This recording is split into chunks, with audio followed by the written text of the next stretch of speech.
Hello जी। तो CSS जो है वो हम देख चुके हैं। CSS क्या होती है? CSS स्टाइल करने के लिए एलिमेंट्स को, HTML को डिज़ाइन डिफरेंट के ऊपर डिफरेंट डिज़ाइन अप्लाई करने के लिए इस्तेमाल होती है। ठीक है। तो आज हम बेसिकली देखेंगे कि CSS की टाइप्स कौन कौन सी हैं, यानी कि CSS कितने तरीक़ों से लिखी जाती है। ठीक है। टाइप्स दरअसल उसके लिखने के तरीके के ऊपर डिपेंड करती है। ठीक है।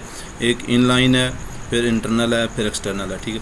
तो सबसे पहले अगर इनलाइन की बात करें तो ये table.html की फ़ाइल है। इसमें हमने ये एक मेन्यू जो बनाया था UL के अंदर li एलिमेंट लगा के, और ये स्टाइल का जो एट्रीब्यूट है, स्टाइल के एट्रीब्यूट के आगे ये डिस्प्ले इनलाइन लिखा हुआ है। ये इंटरनल CSS लिखी हुई है, सॉरी इनलाइन CSS लिखी हुई है। ठीक है। तो ये स्टाइल का एट्रीब्यूट लिखते हैं, उसके बाद ये इक्वल का साइन, और फिर ये कोटेशन मार्क्स के अंदर जो है ये CSS की प्रॉपर्टी लिखते हैं। ठीक है। इस केस में आपको सेलेक्टर की ज़रूरत नहीं होती जब आप इनलाइन CSS लिख रहे होते हैं। यानी कि इनलाइन का मतलब है कि आप उसके अंदर लिखते हैं जो टैग है HTML का, उस स्टार्टिंग टैग जो है उसके अंदर स्टाइल का एट्रीब्यूट लगाने के बाद आगे आप CSS की प्रॉपर्टीज़ लिख सकते हैं। ठीक है। तो यहाँ पे हम लिख के मज़ीद भी चेक कर सकते हैं। फ़र्ज़ करो अगर H1 है, H1 पहले हम ये पेज देख लेते हैं। ठीक है। ये पेज है हमारे पास टेबल का, इसमें ये हमने एक टेबल बनाया हुआ है जिसमें रिज़ल्ट कार्ड शो हो रहा है। ठीक है। तो अगर हम जो हमारी H1 का है जिसमें नेम लिखा हुआ है, इसको अगर हम इनलाइन CSS इसके लिए लिखना चाहें तो उसके लिए स्टाइल का एट्रीब्यूट सबसे पहले हमने लिखना है। ठीक है। स्टाइल का एट्रीब्यूट इक्वल साइन, आगे ये मार्क्स, क्वेश्चन मार्क्स, इसके बाद इस क्वेश्चन मार्क्स के अंदर हमने CSS की प्रॉपर्टी और उसकी वैल्यू। ठीक है। ये हमने पिछले वीडियो में देखा था कि प्रॉपर्टी कॉलन वैल्यू आगे सेमी कॉलन लगाते हैं। ठीक है। तो फ़र्ज़ करो अगर मैं इसका कलर जो है वो चेंज करना चाहता हूँ टेक्स्ट का, तो कलर की प्रॉपर्टी, ठीक है, कलर आगे कॉलन, प्रॉपर्टी का नेम कॉलन, आगे इसका नेम वैल्यू देनी है, यानी कलर की क्या वैल्यू, कलर कौन सा कलर होना चाहिए। फ़र्ज़ करो मैं बाय डिफ़ॉल्ट ब्लैक आ रहा होता है, फ़र्ज़ करो मैं अगर इसको कर देता हूँ कि जी हमें ग्रीन चाहिए। ठीक है। ग्रीन वैल्यू देने के बाद सेमी कॉलन। ठीक है। इसके अलावा मज़ीद भी लिखी जा सकती हैं प्रॉपर्टीज़, लेकिन एक दफ़ा इसको सेव करते हैं और देखते हैं क्या इफ़ेक्ट यहाँ पे पड़ा है।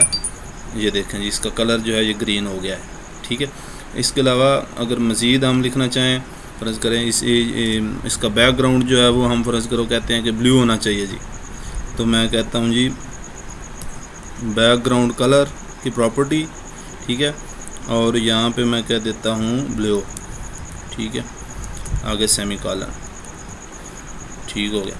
तो अब हम अगर यहाँ पे आगे देखते हैं, इसको रिफ़्रेश करते हैं, तो ये ब्लू इसका बैकग्राउंड हो गया है। ठीक है। इस तरह से आप कोई भी एलिमेंट जो है, कोई भी जो टैग है HTML का, उसके स्टार्टिंग जो टैग है किसी भी एलिमेंट का, उसके अंदर आप CSS लिख सकते हैं, यानी उसका डिज़ाइन लिख सकते हैं। उसका लिखने का तरीका ये स्टाइल एट्रीब्यूट हम इस्तेमाल करते हैं। तो ये टेबल है, टेबल का अगर मैं कलर जो है इसका वो फ़र्ज़ करो करना चाह रहा हूँ कि टेबल का जो बैकग्राउंड कलर, सॉरी जो टेक्स्ट का कलर है वो होना चाहिए जी ब्लू, ब्लू कर दिया। ठीक है। और बैकग्राउंड कलर जो है वो होना चाहिए इसका रेड। ठीक है। रेड बैकग्राउंड कर दिया इसका। ठीक है।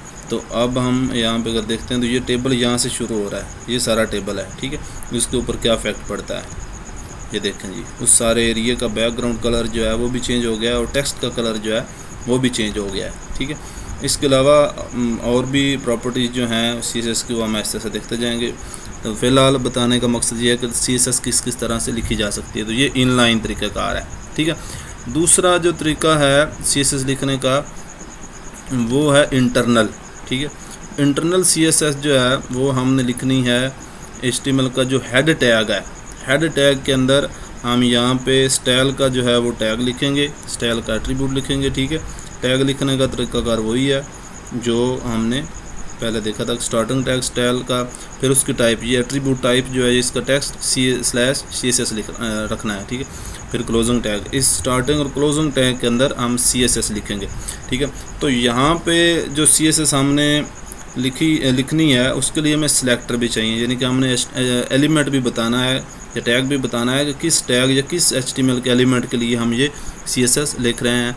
ठीक है, तो फ़र्ज़ करें जो ये हमने यहाँ पे लिखा हुआ है LI इनलाइन, इसको अगर हम यहाँ से मिटा दें, ठीक है, ये देखें हम जो है हमने हर एक टैग के लिए हमें लिखना पड़ा है। ठीक है, रिपीटेशन हुई है, इसको हम यहाँ से मिटा देते हैं। मिटाने के बाद जी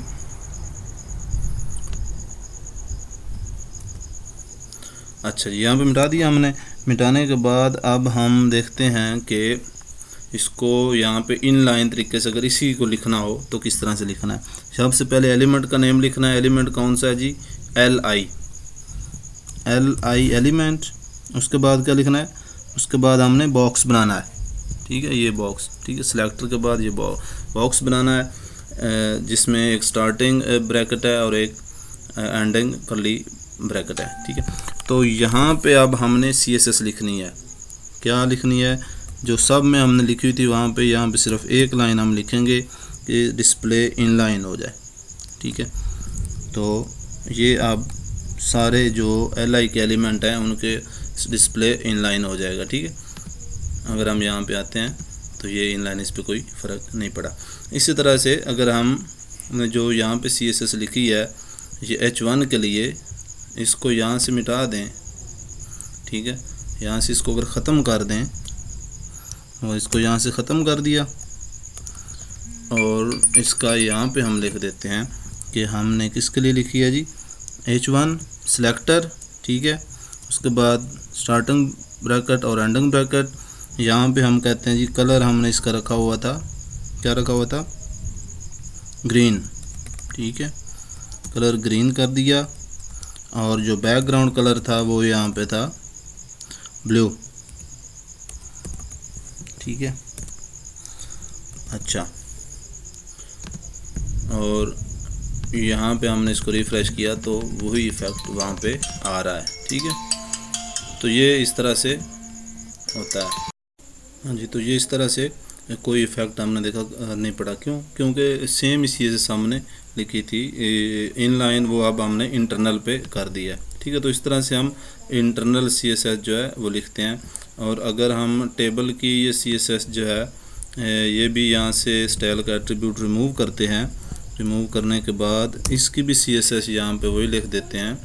तो इसकी किस तरह से हमने लिखनी है? टेबल यानी कि सिलेक्टर जो है वो, फिर इसके बाद कर्ली ब्रेसेस और इसके बाद कलर जो हमने इसका रखा था वो हमने रखा था ब्लू।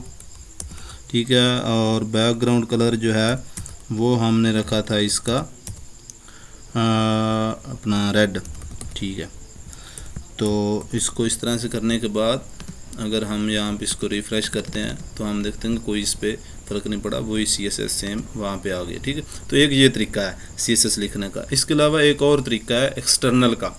एक्सटर्नल जैसा कि नाम से ज़ाहिर है कि कोई एक्सटर्नल चीज़ यानी कि बाहर की कोई फ़ाइल जो है वो हम इंक्लूड करवाते हैं कि CSS जो है वो एक सेपरेट फ़ाइल में हम यहाँ पे लिख लेते हैं। फ़र्ज़ करो यहाँ पे हम अलहदा एक नई फ़ाइल बनाते हैं। नई फ़ाइल जो है उसको, उसमें CSS हमने जो यहाँ पे लिखी है ये मैं लिख रहा हूँ कॉपी करके। ठीक है, इसके अंदर जो CSS यहाँ पे ये लिखी हुई है, इसको यहाँ से कॉपी किया और हमारी जो फाइल है उसके अंदर मैं इसको पेस्ट करने लगा हूँ। ठीक है, यहाँ पे इसको पेस्ट कर दिया। ये इसकी इंडेंटेशन जो है वो थोड़ी ख़राब हो गई है, तो इसको हम सही कर लेते हैं। ठीक है, तो अच्छा, इसको सेव किया। जब सेव करेंगे तो इसका नाम आप किस तरह से लिखना? untitled.html लिखा हुआ आ रहा है, लेकिन हमने इसका नाम रखना है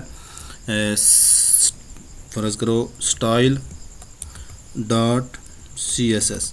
तो यहाँ पे जो इसकी एक्सटेंशन है वो .css होगी। जिस तरह से HTML की फ़ाइल की हमने .html लिखी थी, इससे पहले नाम कुछ भी रखा जाए तो स्टाइल की जगह आप कोई डिज़ाइन रख दें, आप कोई भी।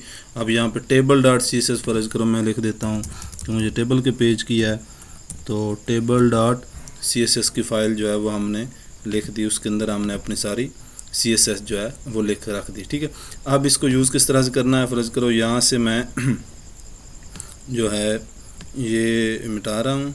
ठीक है, इसको मिटा दिया। अच्छा, स्टाइल जो है इसकी जगह पे अब हमने इसको लिंक करना है, ठीक है।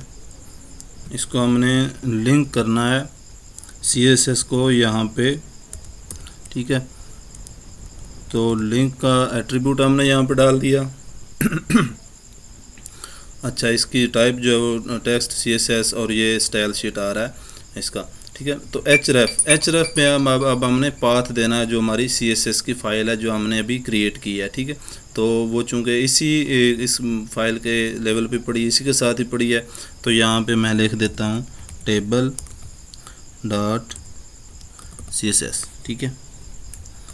अच्छा, table.css इसको हमने इंक्लूड कर लिया इस फाइल के अंदर, यानी कि जो हमने table.css की फ़ाइल बनाई इसके अंदर जो भी हम स्टाइल लिखेंगे वो डायरेक्टली यहाँ पे अप्लाई हो रहे होंगे इन एलिमेंट्स के ऊपर, ठीक है। अब हम इसको रिफ़्रेश करके देख लेते हैं, तो ये कोई फ़र्क नहीं पड़ा क्योंकि सेम लिखी थी। अब मैं अगर यहाँ पे आके इसको रेड की बजाय जो है वो मैं कर देता हूँ ग्रीन, ठीक है। बैकग्राउंड ग्रीन है और कलर जो है वो ब्लू है, ठीक है। तो यहाँ पे अगर हम देखें तो ये देखें ये चेंज हो गया, ठीक है। तो ये 3 तरीके हैं जिस तरह से CSS लिखी जा सकती है। अब इन तीनों में से बेहतरीन तरीका कौन सा है, जो रिकमेंडेड तरीका है, जो ज़्यादा यूज़ किया जाता है, वो है एक्सटर्नल CSS, यानी कि एक अलहदा CSS की फ़ाइल बनाएं, उसके अंदर अपनी सारी CSS लिखते जाएं और उसको यहाँ पे हेड टैग के अंदर लिंक का एट्रीब्यूट लगा के उसको इंक्लूड कर लें, ठीक है। अब जो इंटरनल है वो भी रिकमेंडेड नहीं है और जो इनलाइन है वो तो बिल्कुल भी रिकमेंडेड नहीं है, ठीक है। इनलाइन के लिए आपको क्या करना पड़ता है, हर एक एलिमेंट के लिए आपको अलग अलग CSS लिखनी पड़ती है, ठीक है। तो वो रिकमेंडेड नहीं है, लेकिन सबसे ज़्यादा प्रेसिडेंस जो है वो इनलाइन की होती है। अब प्रेसिडेंस किस तरह से चेंज होती है ये हम नेक्स्ट वीडियो लेक्चर में इंशाल्लाह देखेंगे। फ़िलहाल आपको ये पता चल चुका है कि CSS कितने तरीक़ों से लिखी जा सकती है। 3 है, इनलाइन यानी कि टैग के अंदर, दूसरा तरीका है कि हेड टैग के अंदर स्टाइल का टैग लगाएं और वहाँ पे CSS लिखते जाएं, और तीसरा और रिकमेंडेड और बेस्ट वे जो लिखने का है वो है कि अलहदा एक CSS की फ़ाइल बनाएं, ठीक है, और उसको हेड टैग के अंदर लिंक टैग लगा के यहाँ पे href में उसका पाथ दे के उस CSS फ़ाइल का जो हमने लिखी हुई है यहाँ पे उसको इंक्लूड करवा लिया जाए, ठीक है। तो ये 3 तरीके हैं।